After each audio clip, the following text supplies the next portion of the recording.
köçesi. Niyazov köçesi. Химик mikrorayon.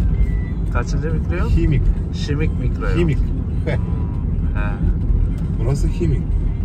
Şimik mikrorayon.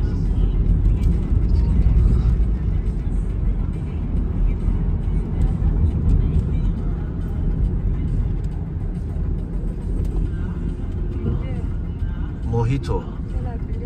Bizde de var bu mojito. Evet.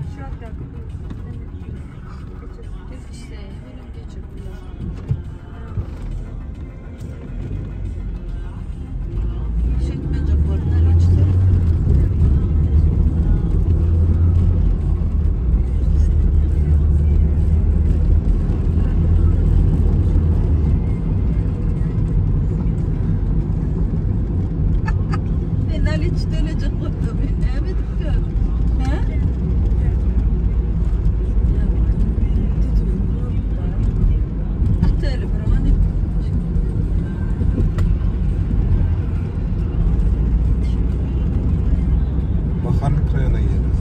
Bahar mikrorayon. Bahar mahallesi. Ha. Himik'ten çıkıyoruz.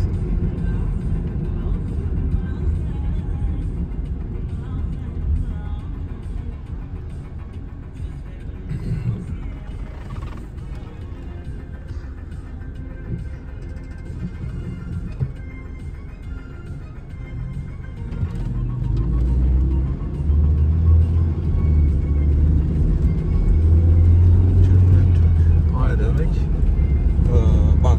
Ha, Türkmen Türk Bankası.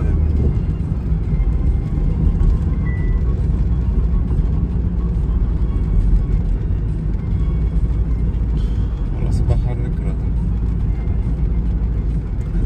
Türkmenistan. Ha, Türkmenistan petrolleri. Sadece bu var değil mi? Türkmenistan petrolleri. Başka yok marka. Evet, evet. Türkmenistan büyük. Evet arkadaşlar, Türkmenistan'da benzinin litresi 1,5 manat. Dolarda. Dolarda hiçbir şey. 1,5 manat.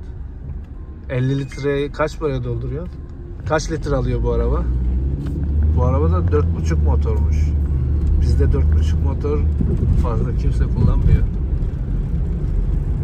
Kaç litre alıyor bu arabanın deposu? 45-50 litre. 50 litre. 60-70 manatı dolduruyorsun bunu o zaman.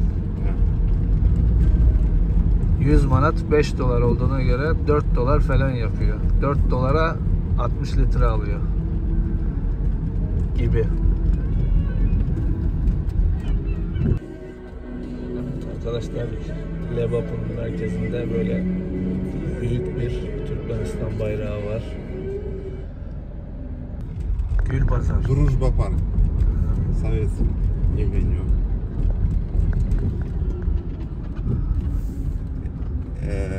Ne burası? Ha, burası park. Luna Park. Evet. Fotoğraf sormadım için şimdi. Evet, videodayım. Şimdi diğer köçeye gidiyoruz değil mi? Büyüğüne. Aynen. Yok, büyüğüne Kaydış'ta gidiyoruz. Ha, anladım. Hazır bu Dönüşte aynen. nerede ne görecek. Fotoğraf. Park mı?